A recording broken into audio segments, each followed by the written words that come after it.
Il est exactement 19h45. Mesdames, Messieurs, merci de nous recevoir chez vous. C'est parti pour la principale édition du soir. Dans l'actualité, ce soir, la finance islamique Dakar veut s'inspirer du modèle malaisien. La finance islamique, une finance de coopération et d'association sur la question. Le 6e forum international s'est tenu ce matin à Dakar. Et puis en politique locale de janvier 2022, la participation de Karim Meïssa Wade et son retour continue de susciter des débats. Un retour qui dépend du rapport de la commission nationale établie par le pape du SOPI, Maître Abdoulaye Wade. Propos de la secrétaire nationale de la communication du Parti démocratique sénégalais, Nafissatou Diallo, était l'invité ce matin de Tok Tok Sénégal, la matinale de ITV. Dans ce journal, nous irons à Cambérène, dans cette partie de la région de Dakar. La population dit vivre le calvaire entre embouteillage, insécurité et pollution. Ces dernières réclament la fin des travaux de prolongement de la VDN, voie de dégagement nord. Et puis au Mali, le pays a un nouveau chef de gouvernement. Il s'agit de Choguel Maïga, une nomination qui fait suite à la prestation de serment ce matin et l'investiture du nouveau président de transition, Assimi Goïta. Le Mali a l'honneur aujourd'hui. Dans la rubrique quotidienne Fenêtre d'Afrique, nous serons avec Mohamed Atayer. La page des sports, l'affaire de Pape Malik Diawa va siffler la fin de cette session d'information. Voilà pour les titres. Le développement, c'est juste après ça.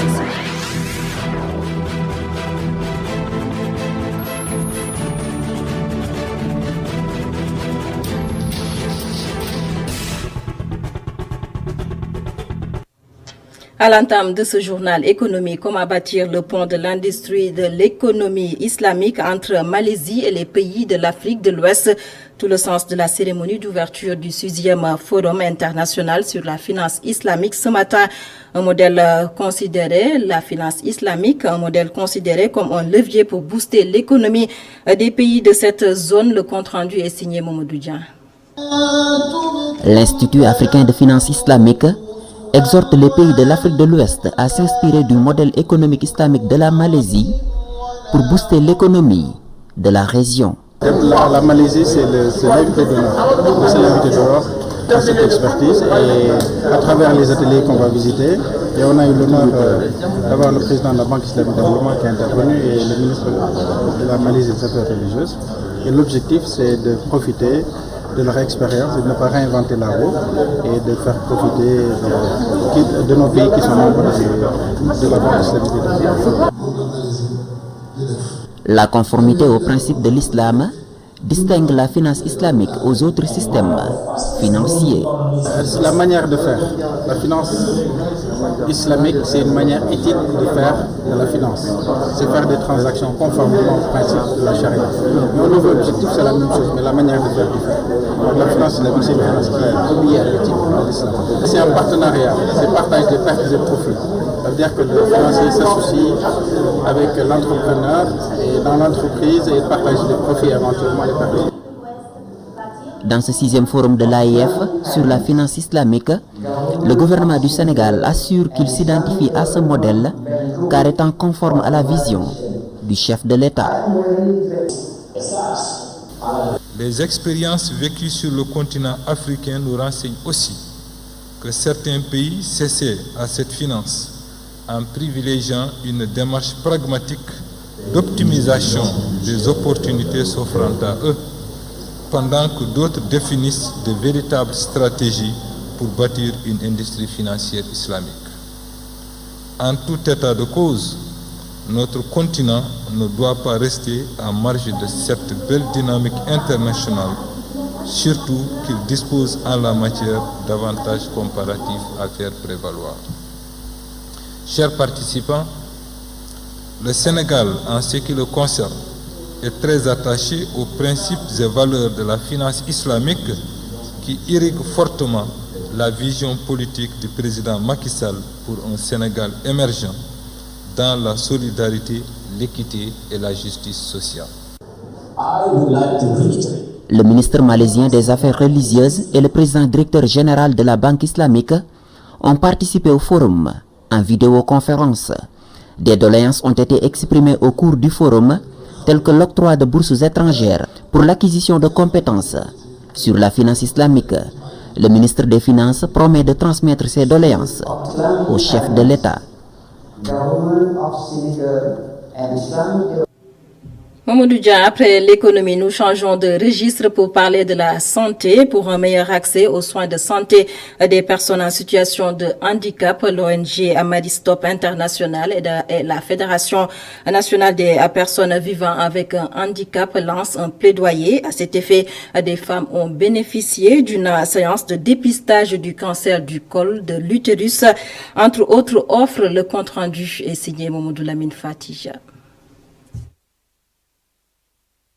Tout n'est pas rose dans la vie des personnes vivant avec un handicap et elles bénéficient rarement des services de santé de la reproduction. Une situation difficile selon Fatou Diop, la secrétaire générale de la section féminine des personnes vivant avec un handicap de Guédiawaye, qui met à nu les difficultés rencontrées par ses camarades. Nous avons organisé une journée de dépistage sur le cancer du col de l'utérus et aussi une sensibilisation sur le planning familial. Parce que c'est un problème qui concerne toutes les femmes.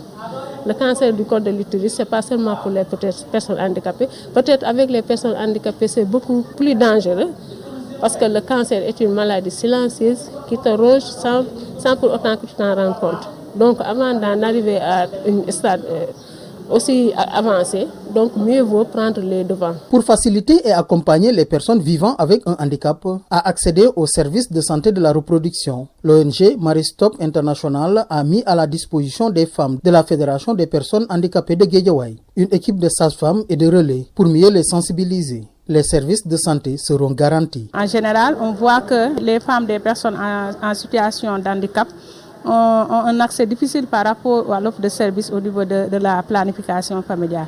Ces activités sont axées sur la santé de la reproduction, le dépistage du cancer du col et la planification familiale et le traitement des IST. Et les femmes ont besoin de ces services-là et l'accès est un peu difficile par rapport à ces personnes. Donc Maristop est là pour les offrir toutes ces gammes de services et de services de qualité. Parce que la cliente, comme on l'appelle toujours, ce n'est pas une patiente, c'est une cliente qui a besoin d'offres de services de qualité. La santé, un droit universel pour toute personne. C'est ce qu'a compris l'ONG Maristop International, qui vient d'offrir des services de santé de la reproduction aux femmes de la Fédération des personnes vivant avec un handicap du département de Guédiawaye. Mamadou Lamine Fatih, nous parlons du directeur de l'hôpital régional de Ziguinchor qui a été limogé, ce qui a suscité la réaction du secrétaire général de la plateforme Andugesem pour Mbalo de Cham. Les difficultés de cette structure sanitaire ne résident pas dans son management. Il réclame ainsi un budget d'investissement. Ziguinchor, la correspondance signée à Sanba. En tournée d'information et de mobilisation dans la zone sud, à la suite du dépôt de leur préavis de grève du 12 avril, qui a expiré le 11 mai, la plateforme des syndicats de la santé Andugesem n'a pas apprécié le limogeage du directeur de l'hôpital régional de Ziguinchor. Pour le secrétaire général de cette plateforme, Mbalo de Cham, le problème de cette structure sanitaire n'est pas conjoncturel, mais structurel. Parce que les questions fondamentales tournent autour des ressources humaines qui sont en déficit, qui ne sont pas payées. Et ça tourne aussi autour de la subvention de l'hôpital parce qu'à chaque fois, nous le répétons, on ne peut pas concevoir sur un budget de 4 000 milliards que les hôpitaux qui étaient au nombre de 36, je parle des établissements publics de santé et non hospitaliers qui sont au nombre de 36 et qui seront en fin d'année à 40, qui devraient se partager 11 milliards. 11 milliards de subventions qui ne couvrent pas les charges.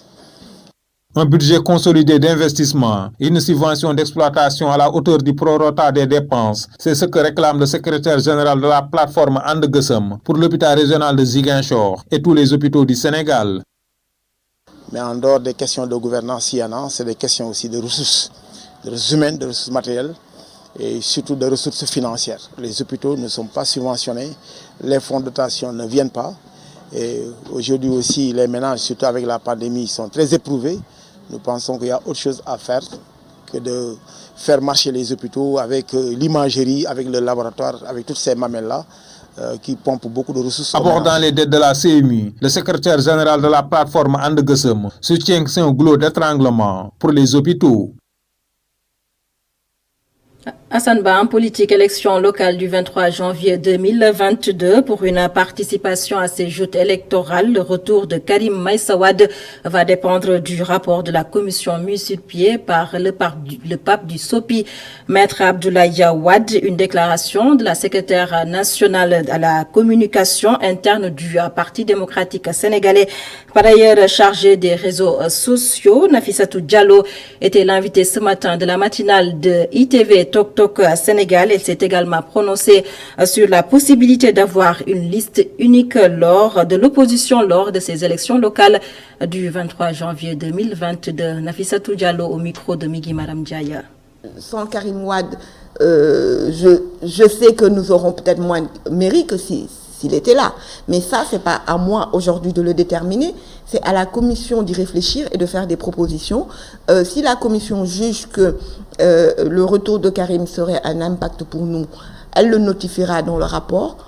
Sinon, nous saurons aller dans nos communes, comme nous avons déjà commencé à le faire un peu partout dans le Sénégal, dans un silence parfait. Nous travaillons d'arrache-pied au niveau des bases pour pouvoir en tout cas gagner, ou alors, même si on ne gagne pas, être au coude à coude avec celui qui sera premier. Mais nous pensons gagner. Karim Wade est un militant. Il devra appliquer ce que la commission aura décidé. C'est un militant discipliné du Parti démocratique sénégalais et c'est quelqu'un qui a un sens de l'honneur et de la dignité il fera don, il fera sacrifice de sa personne, même si pour venir, même si c'est peut-être pas le moment qu'il aura choisi, mais je sais qu'il sait faire don de sa personne, et que c'est un militant discipliné. Tout le monde est pour peut-être une unité de l'opposition, mais on ne doit pas en faire une condition sine qua non. Pourquoi? J'ai l'habitude de dire que nous avons, les Sénégalais souvent disent l'opposition a échoué. Pourquoi? Parce que nous mettons dans la tête des Sénégalais que si l'opposition va en ordre dispersé, c'est qu'elle a été incompétente, c'est qu'elle a été égoïste, c'est elle n'a pas mis les intérêts des Sénégalais en premier lieu, ce qui est complètement erroné. C'est pas exact. Il faut sortir du subconscient des Sénégalais que l'opposition doit coûte que coûte aller ensemble. La suite de ce journal, une interrogation dans cette session d'information. La presse sénégalaise est-elle libre? En tout cas, cette liberté, c'est ce que réclament bon nombre de Sénégalais selon un rapport du réseau panafricain Afrobaromètre. La synthèse avec Moustapha Garaba Diop. Si l'on se fie aux résultats de l'enquête Afrobaromètre, 75% des Sénégalais jugent que les journalistes sont libres d'exercer leur profession sans censure ni ingérence du gouvernement.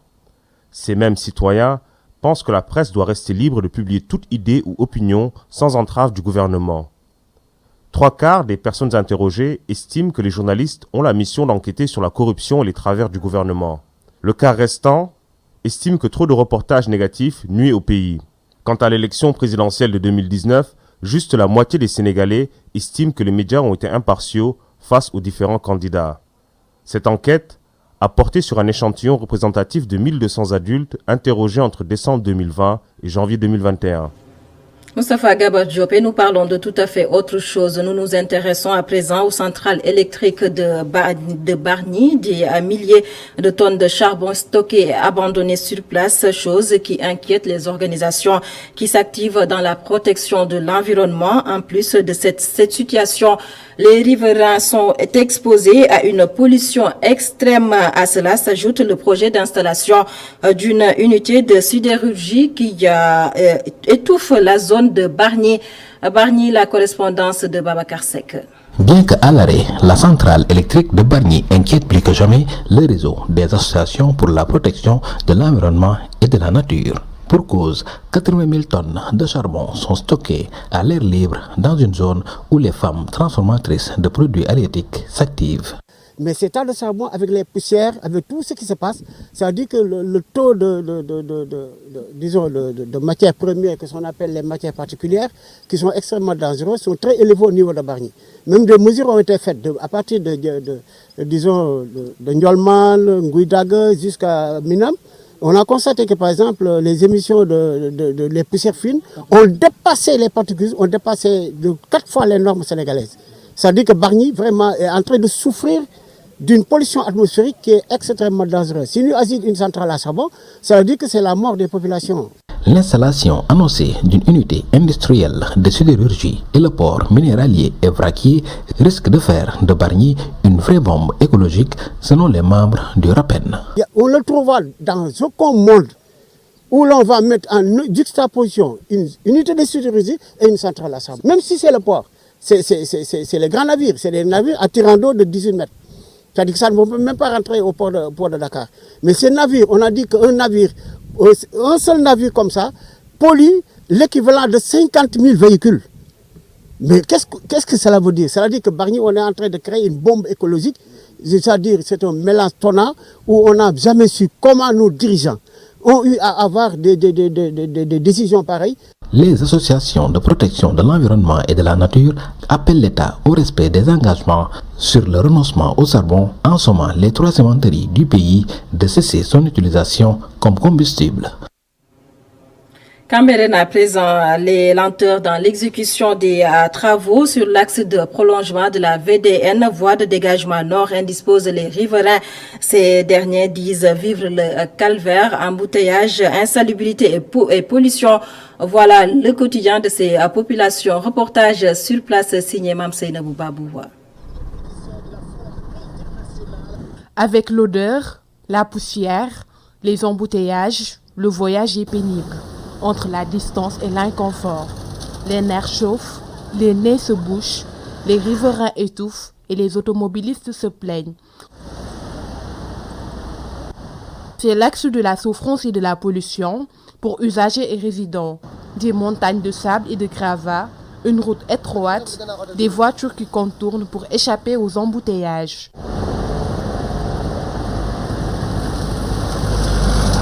La lenteur des travaux de l'autopont, une situation qui ne fait guère, l'affaire des taximens, nous dit Mar au bord de sa voiture, profitant de la musique. Même son de cloche du côté de Mohamed. Il y a trop d'embouteillages à Cambérène et cela est dû aux travaux qui ne finissent pas. On est vraiment pressé que l'autopont soit livré. Je rentre à Notogouidiama, c'est pourquoi je passe par ici. Mais à chaque fois, surtout le soir, c'est bouché. Non seulement on perd en temps, mais aussi en argent, car on achète le gasoil.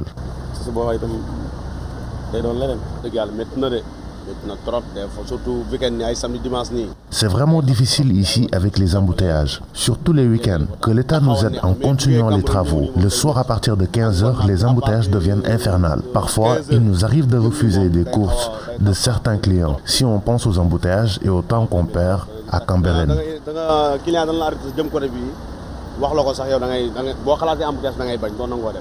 Mamadou est pressé d'aborder le sujet. Il est résident de la cité Cambérène.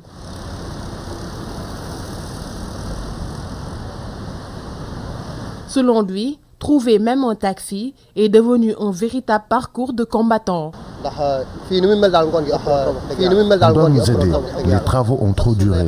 Parfois, c'est difficile de trouver un taxi ou bien on te taxe un prix cher. Ici, il n'y a pas de samedi ni de dimanche. Il y a des embouteillages tous les jours. Et à toute heure, il faut vraiment trouver une solution. Le travail est trop lent.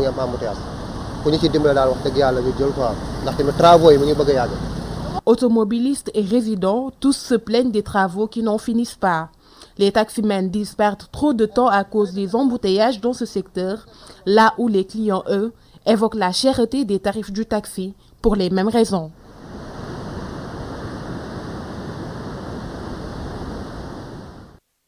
Mamseynabu Babou, une Afrique meilleure, voilà ce que veut le réseau des organisations paysannes et producteurs agricoles d'Afrique de l'Ouest. À ce sujet, une rencontre d'échange et d'informations sur les mécanismes novateurs de financement des organisations de production s'est tenue ce matin à Dakar. L'objectif montrait l'importance et ses moyens de financement pour voir comment atteindre la souveraineté alimentaire dans toute l'Afrique de l'Ouest. Le compte-rendu est signé à Bindjaya. Valoriser nos produits agricoles, accompagner les organisations des producteurs agricoles dans le financement et atteindre la souveraineté alimentaire, tels sont les points essentiels de cette rencontre de repas, réseau des organisations des producteurs paysannes et agricoles de l'Afrique de l'Ouest et le CNCR, Comité national coopération des ruraux du Sénégal. Cette rencontre d'échange et d'information se penche sur l'importance des moyens de financement des producteurs agricoles en marge de la FIARA. Nous sommes en train de réfléchir ici sur ces mécanismes de financement qui peuvent accompagner les organisations de producteurs des différents pays d'Afrique de l'Ouest à aller à une autre échelle dans la valorisation de nos produits agricoles. Et donc nous parlons du Fonds global pour la sécurité alimentaire, le GASP, qui est un fonds qui existe depuis presque 10 ans maintenant et qui est accessible non seulement au gouvernement, au secteur privé, mais aussi aux organisations de producteurs à travers 3 guichets différents. Et un de ces mécanismes innovateurs, c'est le GASP, qui est un fonds global qui est axé sur 3 guichets. Donc un guichet secteur public, ça c'est pour les projets gouvernementaux, un guichet secteur privé, ça c'est pour les grandes entreprises qui sont dans le secteur de l'alimentation et de la sécurité alimentaire, et un secteur, ce qu'on appelle le guichet maillon manquant, qui est pour les coopératives, les organisations paysannes de la base. Ces mécanismes novateurs de financement tels que ABC permettront d'une certaine manière d'accompagner les producteurs. Extrait. Le fonds ABC aussi, qui est un fonds qui a été créé par le Fonds international pour le développement agricole, le FIDA, donc qui aussi est accessible au secteur privé et aux coopératives. Donc tous ces fonds, principalement nous parlons de ces 2 fonds seulement aujourd'hui. Donc tous ces 2 fonds-là peuvent permettre justement d'aller vers cette industrialisation de la transformation des produits agricoles qui sont présentés notamment ici à la FIARA. Cette réflexion axée sur l'importance de ces 2 modèles de soutien au financement constitue un levier de développement pour les organisations des producteurs agricoles et l'atteinte de l'autosuffisance alimentaire. Abindjaï, l'actualité sur ITV, c'est aussi ce qui se passe hors de nos frontières au Mali. Après le nouveau président de transition, le pays a un nouveau premier ministre. Il s'agit de Choguel Maïga, un civil nommé chef du gouvernement. Choguel Maïga, ministre à plusieurs reprises et 3 fois candidat à la présidentielle de 2022, de 2002, 2013 et 2018. Choguel Maïga, l'un des chefs de file du collectif qui a mené en 2020 la contestation contre Ibrahim Boubacar Keïta, Ibeka, l'ancien président malien destitué. Et nous restons au Mali pour parler du nouveau président de transition, le colonel Assimi Goïta, qui a prêté serment aujourd'hui devant la Cour suprême, une prestation qui intervient au moment où la France décide de suspendre sa coopération avec les militaires maliens. Fenêtre d'Afrique avec Mohamed Atayer. Bonsoir à tous les téléspectateurs de ITV. Le colonel Assimi Goïta a prêté serment ce matin devant les conseillers de la Cour suprême. Assimi Goïta, c'était le patron de l'ex-GENT, le CNSP, Comité national pour le salut du peuple, qui a renversé le président Ibrahim Boubacar Keïta, c'était en août 2020. Il a fait un second coup de force, mais cette fois-ci contre Banda, ou l'ex-président de la transition. Donc Assimi Goïta a prêté serment ce matin, il était habillé en uniforme, il avait l'air serein. C'est comme s'il comprenait déjà la lourdeur de la mission. Le colonel Assimi Goïta, désormais président de la transition, chef de l'État, prête serment à un moment où le Mali fait face à une pression internationale. La France qui suspend sa coopération militaire avec le Mali, l'Union africaine aussi qui suspend le Mali de toutes ses instances. Donc c'est vraiment un pays un peu isolé sur le plan diplomatique. Le front social est en ébullition. Les défis sont énormes aussi sur le plan sécuritaire où il y a beaucoup à faire. Donc il est président, Assimi Goïta est aujourd'hui président d'un Mali où tout est priorité. Disons aussi que Assimi Goïta est le 4e président de transition au Mali. Oui, il faut le dire. Le Mali, depuis quelques années, est abonné pratiquement au coup d'État.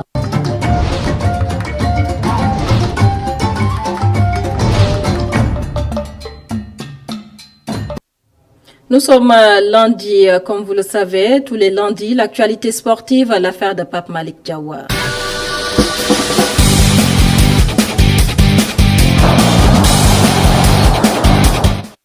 Pape Malick, bonsoir. Bonsoir Aminata. Très heureuse de te retrouver sur ce plateau pour les actualités sportives que nous démarrons par le football. Championnat local 19e et 20e journée. Résumé des matchs du week-end. Tout à fait. Le résumé des matchs du week-end en Ligue 1. D'abord, ce que l'on peut retenir, c'est les deux équipes qui se retrouvent, ou bien qui sont actuellement dans la zone rouge, à savoir l'US Gorée et Niary Tally, ont été vainqueurs lors de ce week-end. Teungueth FC de son côté aligne un deuxième match nul de suite face à Jambar.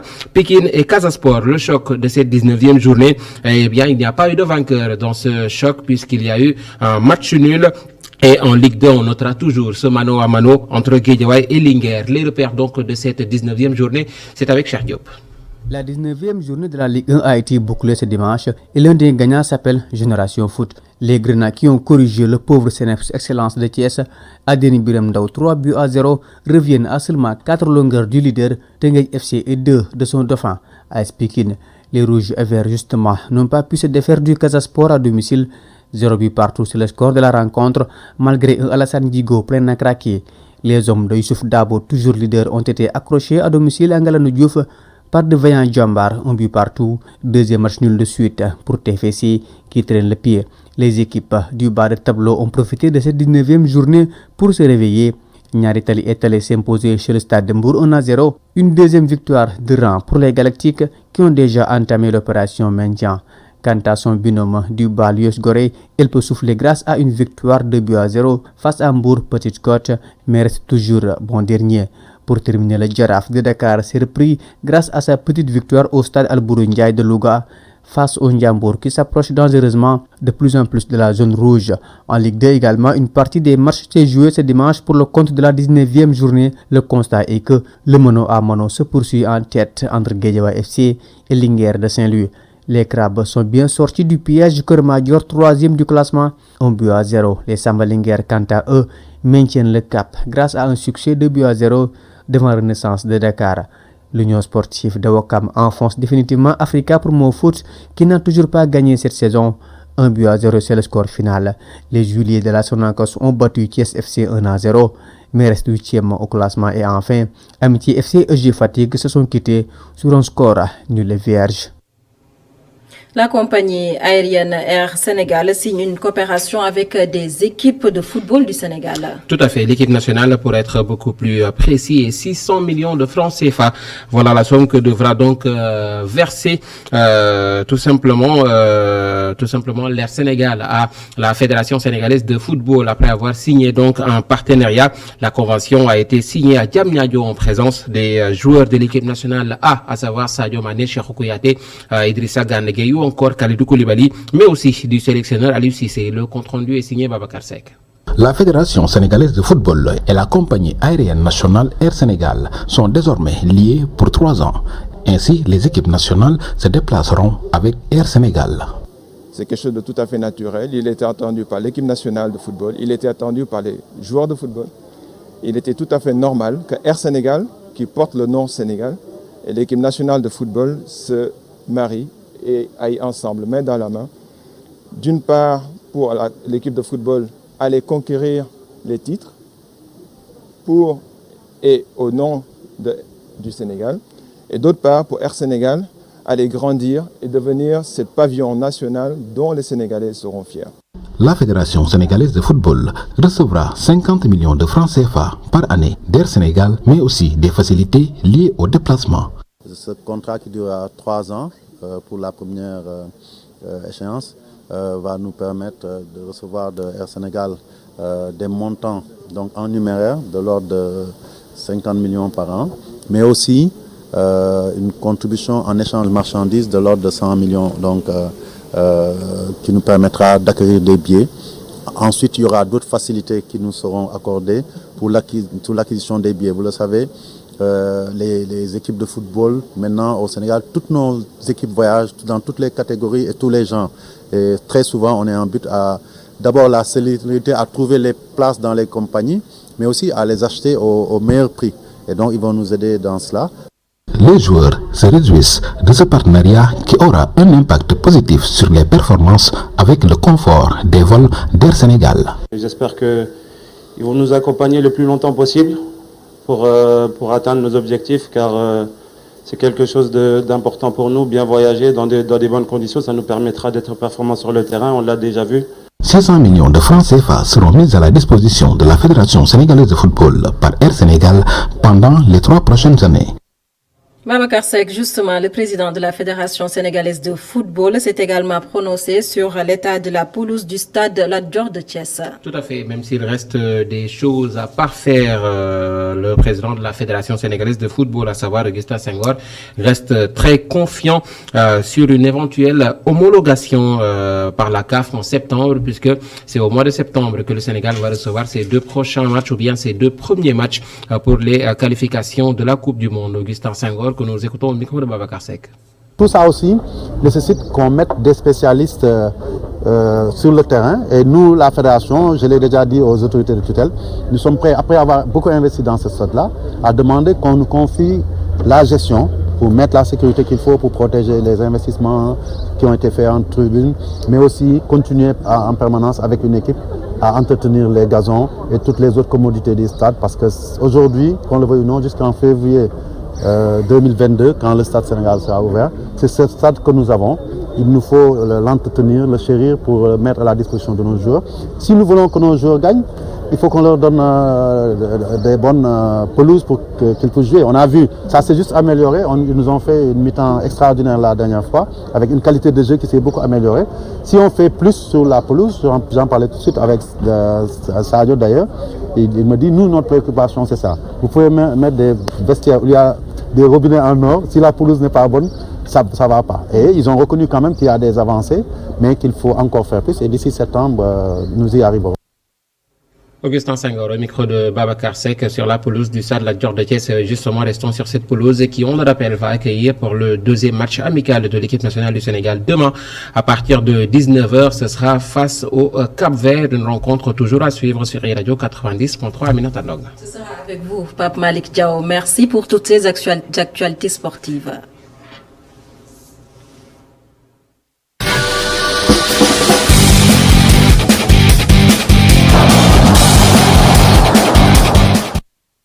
C'est également la fin de cette édition. Prochain rendez-vous d'information, ce sera à minuit. L'affaire de Cheikh Hassan Fall, 0h. Pour le bulletin d'information, passez d'excellents moments en compagnie de nos programmes sur ITV.